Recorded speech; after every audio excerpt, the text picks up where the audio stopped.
যখন আসছিলাম তখন আমার মাথায় ঢুকে গেছে এই পাঠাগারের জন্য কিছু করা যায় কিনা এবং এখানে স্কুল করা যায় কিনা। যে কারণে ওদের বক্তৃতা শুরু হওয়ার আগে আমি একখণ্ড কাগজ নিয়ে 1 নম্বরে ভবন, 2 নম্বরে স্কুলের কথা লিখেছি। ইতিমধ্যেই আমাদের পাশে আমাদের সহযোদ্ধার সহকর্মী উসমান আলী সাহেবের সাথে কথা বলে আমি বলেছি আগামী 1 সপ্তাহের মধ্যে এখানে ছাদ করতে যে পরিমাণ খোয়া দরকার হয় এখানে সরবরাহ করার জন্য আমি ওনাকে বলেছি এবং উনি রাজি হচ্ছেন।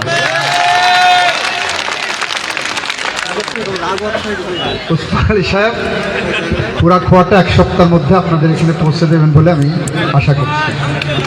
বাকিটা আপনাদের সাথে আমি কথা বলে নেব।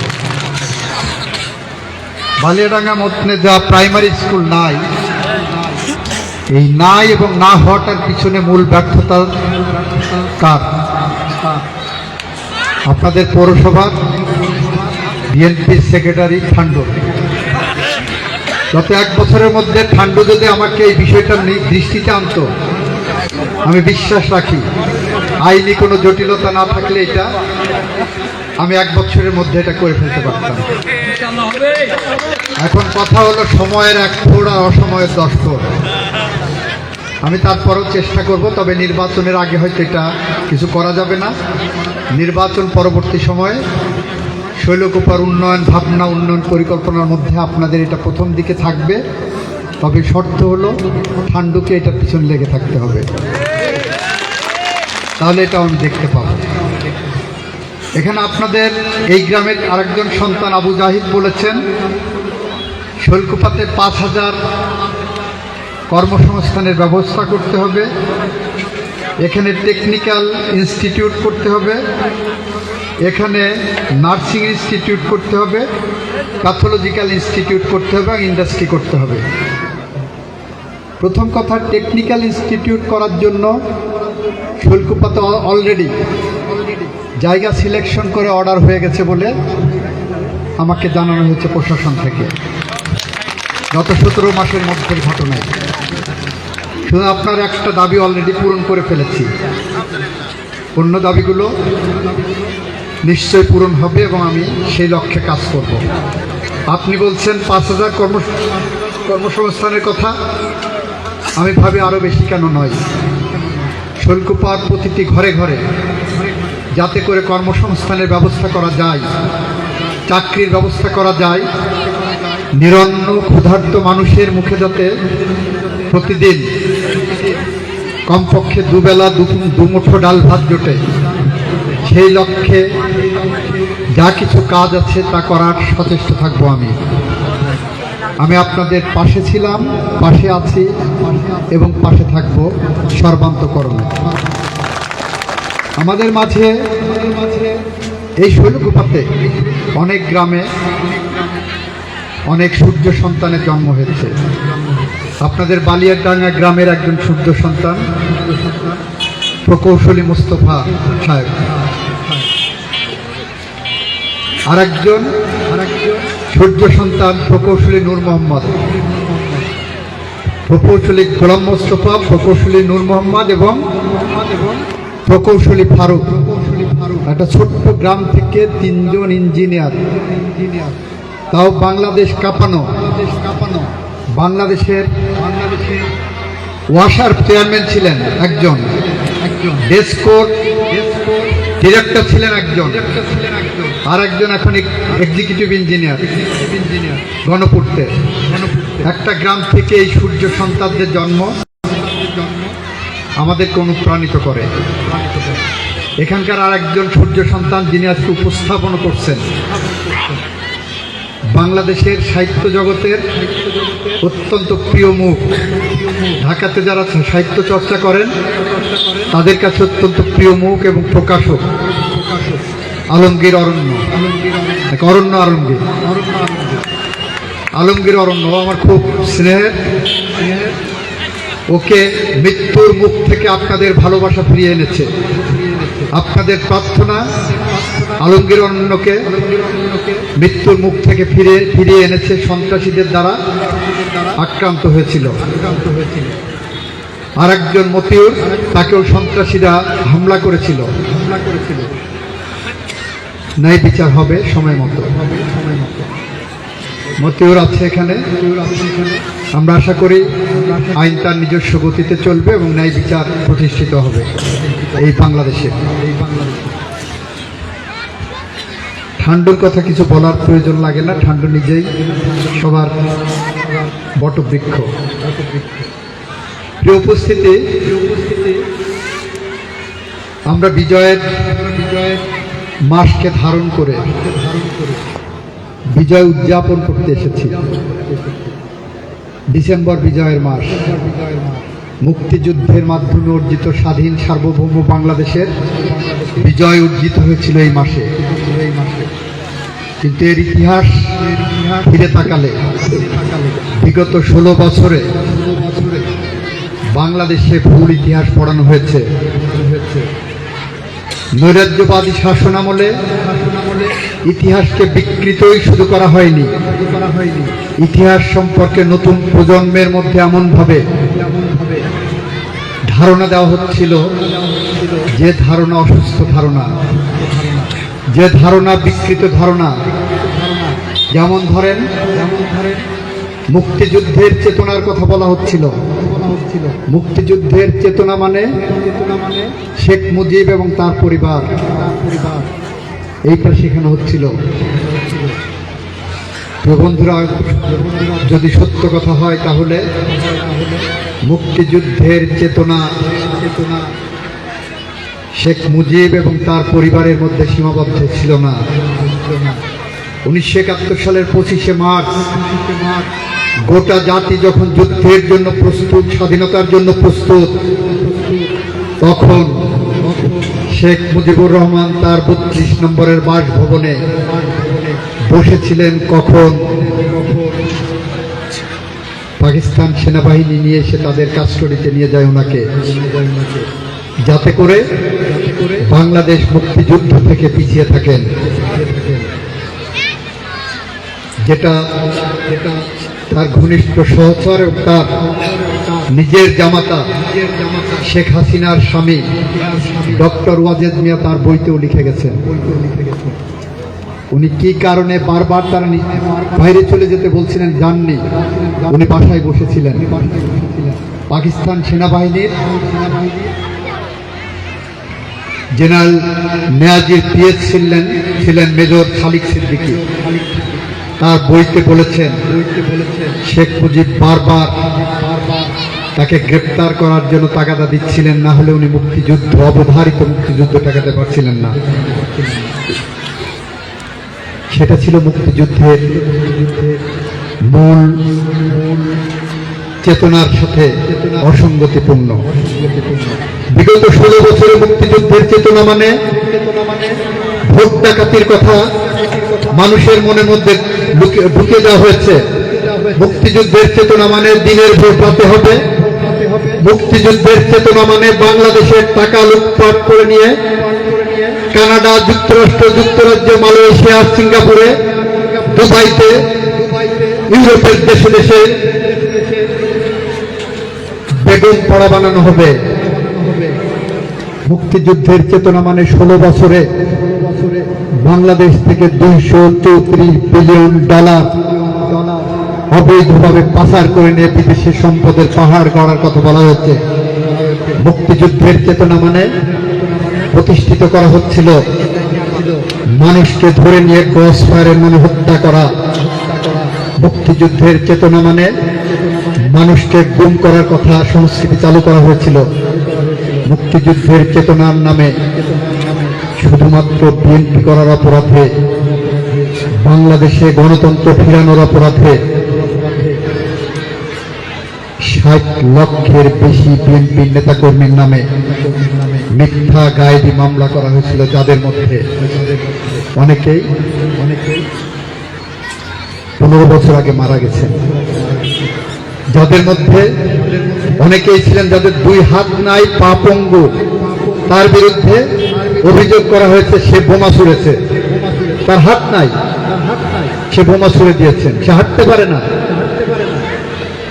আমাদের বাংলাদেশের সব্যসাচী রাজনীতিবিদ বিএনপির মহাসচিব মির্জা ফখরুল ইসলাম আলমগীরের বিরুদ্ধে মামলা দেওয়া হয়েছিল। দেশে ঢাকা শহরে ময়লার গাড়ি পুড়িয়েছে, কি হাস্যকর সব অভিযোগ করেছে। আমার ডান পাশে দাঁড়িয়ে আছে আমাদের পৌরসভার সাধারণ সম্পাদক সেলিম রেজা ঠান্ডু। রাতের পর রাত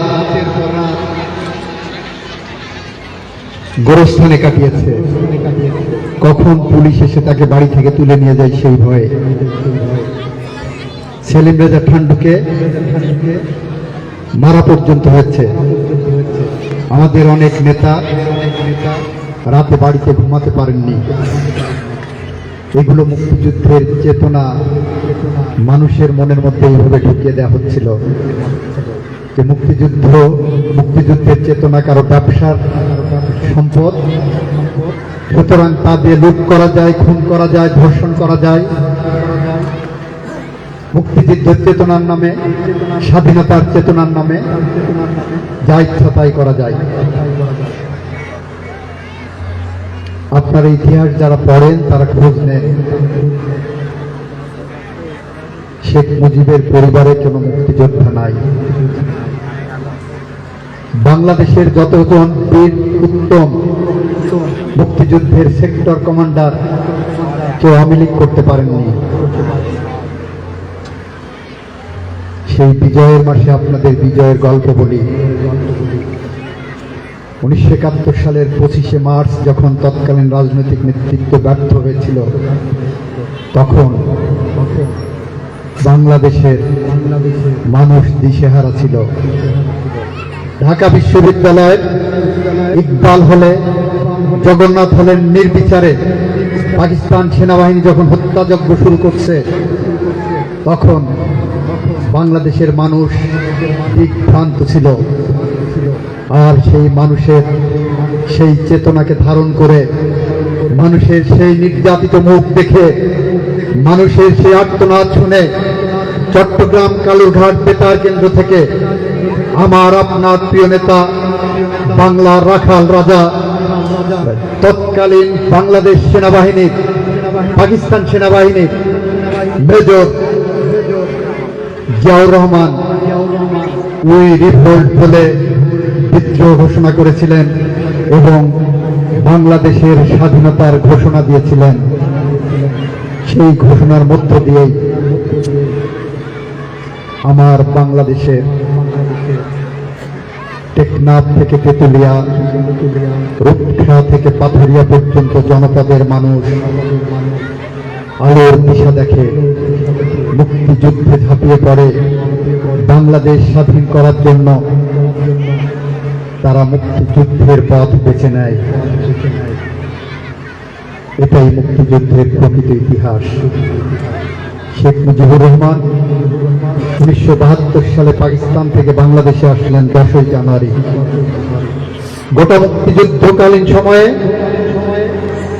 শহীদ রাষ্ট্রপতি জিয়াউর রহমান, তৎকালীন আর্মির মেজর জিয়া বাংলাদেশের পথে প্রান্তরে, বাংলাদেশের মেঠোপথ আলপথ ধরে যখন পাকিস্তান সেনাবাহিনীর সাথে সম্মুখ যুদ্ধে লিপ্ত, জীবন বাজি রেখে প্রতিনিয়ত মৃত্যুর মুখোমুখি, তখন তার স্ত্রী সন্তানরা পাকিস্তান সেনাবাহিনীর কাছে বন্দী ছিলেন।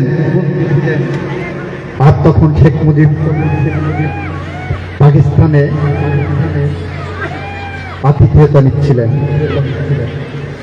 তখন শেখ মুজিবুর রহমানের কন্যা শেখ হাসিনা ঢাকা ক্যান্টনমেন্টের সিএমএইচ এর ক্যাবিনে তার সন্তান জন্ম দিচ্ছিলেন। তাদের পরিবারের কেউ সরাসরি মুক্তিযুদ্ধ করেছে বলে এরকম কোন ইতিহাস আমরা পাই না বন্ধুরা আমার। 72 সালের 10ই জানুয়ারি শেখ মুজিবুর রহমান বাংলাদেশে ফিরে বাংলাদেশের হত্যার রাজনীতি, ঘুমের রাজনীতি, খুনের রাজনীতি চালু হলো। 1972 সালের 3রা অক্টোবর ঢাকার কেরানীগঞ্জে বাসদ নেতা সিদ্দিক মাস্টার যখন আসরের নামাজের জন্য ওযু করছিলেন, তখন তাকে অদূরত অবস্থায় রক্ষী বাহিনী তুলে নিয়ে আসে, গুম করে দেওয়া হয় সিদ্দিক মাস্টারকে। আজ পর্যন্ত সিদ্দিক মাস্টারের লাশ পাওয়া যায়নি। 72 থেকে 75 পর্যন্ত বাংলাদেশে গণতন্ত্র হত্যা করা হয়েছে, একদলীয় শাসন ব্যবস্থা কায়েম করা হয়েছে, সংবাদপত্রের স্বাধীনতা হরণ করা হয়েছে, সিরাজ শিকদারকে ক্রস ফায়ারের নামে হত্যা করা হয়েছে, জাসদের 30,000 তরতাজা যুবককে সারা বাংলাদেশের আনাচে কানাচে হত্যা করা হয়েছে। এটা ছিল তাদের রাজনীতি। এরপরে 1975 সালের 15ই আগস্ট শেখ মুজিবুর রহমান আওয়ামী লীগের অভ্যন্তরীণ দ্বন্দ্বে খন্দকার মুশতাক আহমেদের ষড়যন্ত্রে নিহত হন। সেটা ছিল আওয়ামী লীগের অভ্যন্তরীণ দ্বন্দ্বের ফসল। সেই শেখ মুজিবুর রহমান নিহত হওয়ার পর বাংলাদেশ আবার যখন সংকটে পড়ে, সেই সংকটে আবারও সিপাহী জনতার সংহতিতে আমাদের রাখাল রাজা শহীদ রাষ্ট্রপতি জিয়াউর রহমান পুনর্বার বাংলাদেশের স্বাধীনতা সার্বভৌমত্ব রক্ষা করতে এগিয়ে আসেন। সেই জিয়াউর রহমান বাংলাদেশে গণতন্ত্র ফিরিয়ে দিয়েছিলেন, বহুদলীয় গণতন্ত্র এনেছিলেন, সংবাদপত্রের স্বাধীনতা ফিরিয়ে দিয়েছিলেন, বিচার বিভাগের স্বাধীনতা ফিরিয়ে দিয়েছিলেন, আইনের শাসন ফিরিয়ে দিয়েছিলেন, গণতান্ত্রিক বাংলাদেশ ফিরিয়ে দিয়েছিলেন, ধর্মের প্রতি আস্থা এবং বিশ্বাস ফিরিয়ে দিয়েছিলেন। বাংলাদেশকে একটি ন্যায্য এবং সমতাভিত্তিক সমাজ ব্যবস্থার প্রতিশ্রুতি দিয়ে যখন দেশকে তলাবিহীন ঝুড়ি থেকে একটি উন্নয়ন সমৃদ্ধ বাংলাদেশের দিকে এগিয়ে নিয়ে যাচ্ছিলেন, তখন তাকে বিদেশি ষড়যন্ত্রে পুনরায় হত্যা করা হয়। তাকে হত্যা করা যখন হয়, তখন বেগম খালেদা জিয়া ছিলেন গৃহিণী, চাকরি বাকরি ছিল না, 2 সন্তান, নাবালক সন্তান নিয়ে অসহায় অবস্থায় সংসারের দায়িত্ব নেন। তারপরে যে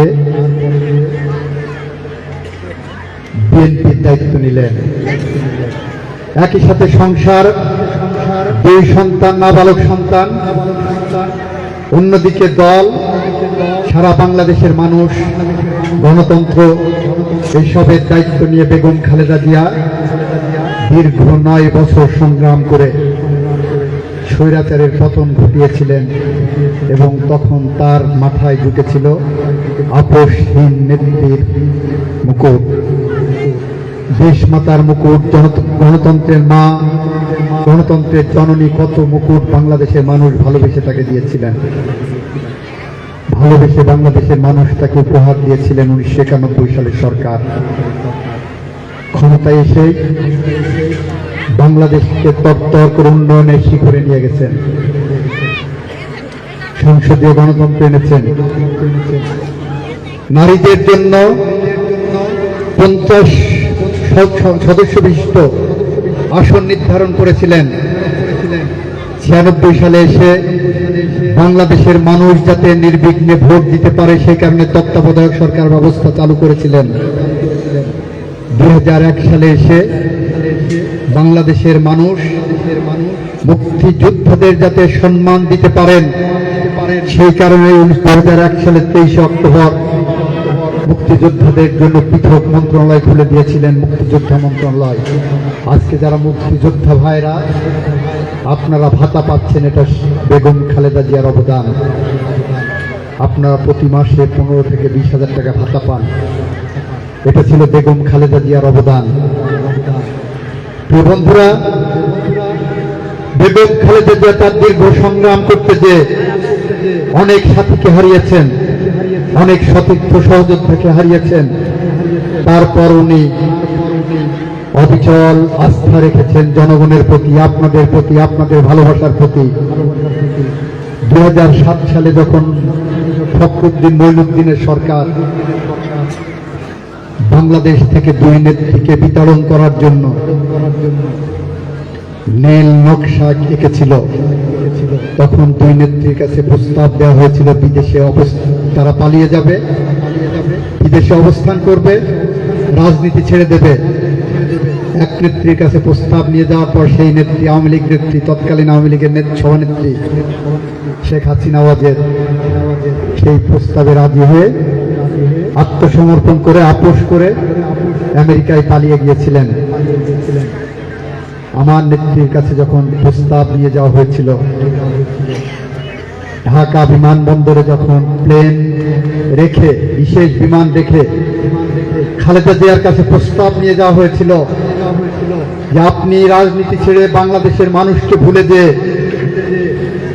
পৃথিবীর যে শহরে থাকতে চান সেই শহরের সবচেয়ে ভালো বাড়িটি আপনার এবং আপনার 2 সন্তানের জন্য বাংলাদেশ সরকার কিনে দেবে। পৃথিবীর সবচেয়ে ভালো যে গাড়িটি আছে সেই গাড়ি আপনাদের জন্য কিনে দেওয়া হবে। পৃথিবীর সমস্ত সুখের সমুদ্র এনে আপনাদের পায়ের কাছে রেখে দেওয়া হবে। বিনিময়ে শুধু বাংলাদেশের রাজনীতি এবং বাংলাদেশের মানুষকে ভুলে যেতে হবে। সেদিন আমার প্রিয় নেত্রী বাংলাদেশের হৃৎপিণ্ড বেগম খালেদা জিয়া বলেছিলেন, যে দেশের মাটিতে আমার স্বামী বাংলাদেশের স্বাধীনতার ঘোষক শহীদ রাষ্ট্রপতি জিয়াউর রহমান ঘুমিয়ে আছে, আমি সেই দেশের মাটি ছেড়ে পৃথিবীর কোথাও কোনো ঠিকানা করিনি, করব না এবং করব না। তিনি বলেছিলেন, আমার 2 সন্তানকে যদি আমার সামনে হত্যাও করা হয় তাহলে বাংলাদেশের প্রত্যন্ত অঞ্চলে আমার লক্ষ কোটি সন্তান আছে, তাদের মুখের দিকে চেয়ে থাকবো, তাদের সাথে সময় কাটিয়ে আমি আমার বাকি জীবন পার করব, তবু এই বাংলাদেশে গণতন্ত্র ফিরাবো। বেগম খালেদা জিয়ার সেই আপোষহীনতার কারণে 2008 সালে মঈনুদ্দিন ফখরুদ্দিন নির্বাচন দিতে বাধ্য হয়েছিলেন। তারপরে বাংলাদেশ ফ্যাসিস্টের হাতে যায়। শেখ হাসিনা ফ্যাসিস্টের রূপ নেয়। শেখ হাসিনা বাংলাদেশে খুন খারাপি শুরু করে। এই দীর্ঘ সময়ে 4500-এর মতো সহযোদ্ধাকে ক্রস ফায়ারে হত্যা করা হয়। 700-র মতো সহযোদ্ধাকে গুম করা হয়েছিল, যাদের স্বজনেরা এখনো তাহাজ্জুদের নামাজ পড়ে, ফজরের নামাজ পড়ে যায় নামাজের পাটিতে বসে স্বজনের ফেরার প্রতীক্ষায় থাকে বন্ধুরা, কিন্তু স্বজন আর ফেরেনি। এরকম বাংলাদেশ পেরিয়ে, রক্তাক্ত বাংলাদেশ পেরিয়ে আমাদের সামনে আসে জুলাই বিপ্লব। 2024 সালের 16 জুলাই থেকে 5ই আগস্ট পর্যন্ত মাত্র 20 দিন সময়ে আমাদের 1400-র মতো তরুণ তাজা প্রাণকে পাখির মতো গুলি করে হত্যা করা হয়েছে। আমাদের 30,000-এর মতো ইয়াং জেনারেশনকে পঙ্গু করে দেওয়া হয়েছে। কারো চোখ নাই, কারো মাথার এক পাশ নাই, কারো হাত নাই, কারো পা নাই। তারপরেও বাংলাদেশে ফ্যাসিস্টের পতন হয়েছে। সেই বাংলাদেশে বেগম খালেদা জিয়া বিজয়ের পরে আমাদেরকে বলেছেন, বিএনপিকে নির্দেশ দিয়েছেন, বিএনপি ক্ষমতা আসলে প্রথমত নারীর প্রতি বিশেষভাবে উন্নয়নের দৃষ্টি দেওয়ার জন্য। বেগম খালেদা জিয়া ভেবেছেন, বেগম খালেদা জিয়া বলেছেন, একটি পরিবারে একটি নারী হলো ওই পরিবারের ছাতার মতো সবাইকে আগলে রাখে। একজন নারী, সেই স্ত্রী, আপনার স্ত্রী, এখানে যারা বাম পাশে বসে আছেন, আপনার স্ত্রী বাসায় সবার আগে ঘুম থেকে উঠে ঘর পরিষ্কার করেন, হাঁস মুরগি দেখেন, আপনার সন্তানের জন্য রান্না করেন, আপনাদের কাজে কিংবা স্কুলে পাঠিয়ে উনি সারাদিন বাড়ির গৃহস্থলীর কাজ করেন। সন্ধ্যার পরে রান্না করে আপনাদের সবাইকে খাইয়ে দাইয়ে, কোনোদিন খাবার যদি থাকে নিজে খান, না হলে উপভোগ করেই সবার শেষে ঘুমাতে যান। একজন মানুষ, একজন নারী, একজন মানুষ, সেই মানুষটি সবার আগে ঘুম থেকে উঠে সবার পরে ঘুমাতে যায়। সারাদিন ঘাড় ভাঙা পরিশ্রম করেন। তারপরেও যদি আপনাকে জিজ্ঞাসা করা হয় আপনার স্ত্রী কি করেন? আপনি খুব সহজ সরল মনে বলেন, কেন? আমার স্ত্রী তো কোনো কাজ করে না, উনি বাড়ি থাকেন, উনি গৃহিণী, বাড়ি থাকেন, গৃহিণী, কোনো কাজ করে না, কিছু করে না। বেগম খালেদা জিয়া বলেছেন এটা একটা অন্যায়। যে মানুষটি সবার আগে ঘুম থেকে উঠবেন আর সবার পরে ঘুমোতে যাবেন, সবার দেখভাল করে সবার কাজ করে, তাকে যদি বলা হয় কিছু করেন না, উনি গৃহিণী, এটা নারীর প্রতি বৈষম্য। এই কারণে আমাদের নির্দেশ দিয়ে গেছেন এবার যদি বিএনপি ক্ষমতায় আসে তাহলে বাংলাদেশের টেকনাফ থেকে তেঁতুলিয়া, রূপসা থেকে পাথরিয়া পর্যন্ত প্রতিটি গ্রামে শহরে মহল্লায় যতজন গৃহকর্ত্রী আছেন, যতজন গৃহিণী আছেন, প্রত্যেকের জন্য এরকম একটি এই কালারের একটি ফ্যামিলি কার্ড ইস্যু করতে হবে। এই ফ্যামিলি কার্ড যে গৃহিণীদের নামে, যত গৃহিণী আছেন সবার নামে যখন ইস্যু হবে, তার পরের মাস থেকে বাংলাদেশ সরকারের পক্ষ থেকে আপনাদের প্রত্যেকের নামে আপনার অ্যাকাউন্টে 2500 টাকা জমা হবে। প্রতি মাসে 2500 টাকা করে দেওয়া হবে আপনাদের। এই টাকা আপনি যে আপনার সংসারের কাজ করেন, সেই কাজের বিনিময়ে আপনার বেতন, মাসিক বেতন, আপনি আপনার সংসারের কাজ করছেন, আর সেইটার দায়িত্ব বেগম খালেদা জিয়া বিএনপি সরকারকে দিয়ে গেছেন যে বিএনপি ক্ষমতায় গেলে এই দায়িত্ব পালন করবে। বেগম খালেদা জিয়া আরেকটি কথা চিন্তা করেছেন, আমাদের নির্দেশ দিয়ে গেছেন বাংলাদেশের কৃষককে নিয়ে। বাংলাদেশের কৃষক নিরন্ন ক্ষুধার্ত মানুষের মুখে খাবার দেয়। শ্রমজীবী কৃষকের থেকে শুরু করে বড়লোক ধনীদের মুখেও খাবার জোগাড় করে। কৃষক যে বছর ফসল ফলাবে না, কৃষক যদি স্ট্রাইক করে, বাংলাদেশের মানুষ না খেয়ে মারা যাবে। অথচ এই কৃষক এক বিঘা জমিতে ধান চাষের পরে বছর শেষে তাকে মিলাতে হয় কত টাকা খরচ হয়েছে এই 1 বিঘা জমি চাষ করতে এবং কত টাকা ধান পাইল। হিসাব করতে যে কোনো বছরে 1000 টাকা লাভ থাকে, কোনো বছরে লাভ থাকে না। বেগম খালেদা জিয়া বলেছেন এটা হতে পারে না। আমাদের দেশের কৃষক আমাদের মেরুদণ্ড, আমার অর্থনীতির চালিকা শক্তি, আমাদের অর্থনীতির লাইফলাইন। সেই কৃষককে আমাদের ভর্তুকির আওতায় আনতে হবে। যে কারণে বাংলাদেশের প্রান্তিক কৃষকদেরকে কৃষি কার্ড দেওয়া হবে। যে কৃষকের কাছে কৃষি কার্ড থাকবে সেই কৃষক প্রতি মাসে একই পরিমাণ টাকা 2500 টাকা করে পাবেন। সাথে ন্যায্য মূল্যে সার, বীজ এবং কৃষি উপকরণ পাবেন।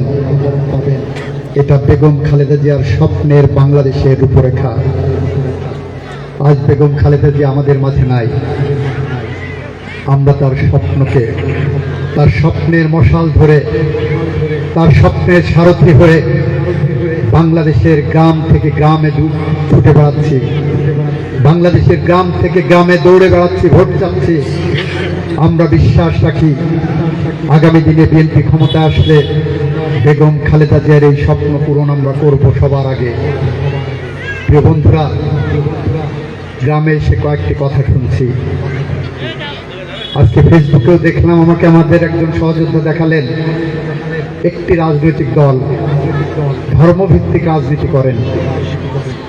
তারা তাদের মহিলা টিম পাঠিয়েছেন আমাদের মা বোনদের ঘরে ঘরে, পাঠিয়ে নাকি বলছেন দাড়িপাল্লায় ভোট দিলে বেহেশতে টিকিট দিয়ে দেবে। আজকে ফেসবুকে দেখছেন বিড়ি সিগারেটের শুকটান দিলেও, শুকটান বুঝেন, শুকটান, বিড়ি সিগারেটের শুকটান দিতে দিতে দাড়িপাল্লায় ভোট দিলেও নাকি বেহেশতে টিকিট পাওয়া যাবে। নাউজুবিল্লাহ মিন জালিক। বেহেশতের টিকিট বিক্রি করতেছেন মানুষ। ইভেন কোন নবী পয়গম্বর সেই সাহস করেননি। কারণ আমরা যারা ইসলাম ধর্মে বিশ্বাস করি, আমরা যারা মুসলমান, আমরা বিশ্বাস করি দৃঢ়ভাবে মানুষের ন্যায় অন্যায় লিখছেন মুমকিন নকির দুই কাঁধে বসে, এবং তার হিসাব নেবেন আল্লাহ। হাসরের ময়দানে আল্লাহ সে বিচার করবেন, তার রেজাল্ট দেবেন, কে নেক কাজ করেছেন আর কে বদ কাজ করেছেন। আমরা এক আল্লাহ বিশ্বাস করি, আমরা বিশ্বাস করি হাসরের মাঠে এই আল্লাহ আমাকে নির্ধারণ করবেন আমি দোজখে যাব না বেহেশতে যাব। সেখানে এসে মা বোনদের কাছে যে যে মিথ্যা প্রতারণামূলক ভাবে বলা হচ্ছে বেহেশতে যাওয়া যাবে অমুক জায়গা ভোট দিলে, এটা শুধু আল্লাহর সাথে শিরক করাই নয়, এটা শুধু আপনার সাথে প্রতারণা করাই নয়, এটা এক ধরনের ভণ্ডামি, এটা এক ধরনের মিথ্যাচার, এক ধরনের প্রতারণা। তাই আপনাদেরকে যদি কেউ এসে বেহেশতের টিকিট বিক্রির কথা বলতে যায়, তাদেরকে আপনি সমুচিত জবাব দেবেন। আপনারা বলবেন এক আল্লাহ ছাড়া কেউ কাউকে বেহেশতের টিকিট দিতে পারেন না। প্রিয় বন্ধুরা, অনেক রাত হয়ে গেছে, দীর্ঘক্ষণ বক্তৃতা দিলাম, আপনাদের ধৈর্যচ্যুতি ঘটানোর জন্য আমি ক্ষমা প্রার্থনা করছি। আগামী 22 তারিখের পরে আমরা শৈলকুপার প্রত্যেকটা অঞ্চলে, এখানে 3,25,000 ভোটার আছে, 117টি ভোট কেন্দ্র আছে। আমি এবং আমার টিম সমস্ত ভোট কেন্দ্রে যাব, আমাদের ভোটের গল্প শুনবো, শোনাবো, আমাদের উন্নয়নের গল্প শুনবো এবং শোনাবো। এই শৈলকুপাকে মডেল শৈলকুপা হিসেবে গড়ে তুলব, দুর্নীতিমুক্ত শৈলকুপা হিসেবে গড়ে তুলব, শিক্ষার পদপীঠ হিসেবে শৈলকুপা হিসেবে গড়ে তুলব, মাদক মুক্ত শৈলকুপা হিসেবে গড়ে তুলব, সন্ত্রাস মুক্ত শৈলকুপা হিসেবে গড়ে তুলব, একটি শিক্ষিত শৈলকুপা হিসেবে গড়ে তুলব। ইফতিজিং এখানে রাখবো না, যৌতুকের জন্য কোনো মেয়ে যাতে বলিদান না হয় সেই ব্যবস্থা করব। প্রত্যেক মেয়ের শিক্ষিত করে স্বাবলম্বী করে তোলার স্কিম আমরা গ্রহণ করব। এই কথা বলে, এই প্রত্যয় ব্যক্ত করে আপনাদের কাছে বিদায় নিচ্ছি। খোদা হাফেজ, বাংলাদেশ জিন্দাবাদ। সবাইকে ধন্যবাদ, সবাই ভালো থাকবেন। আসসালামু আলাইকুম।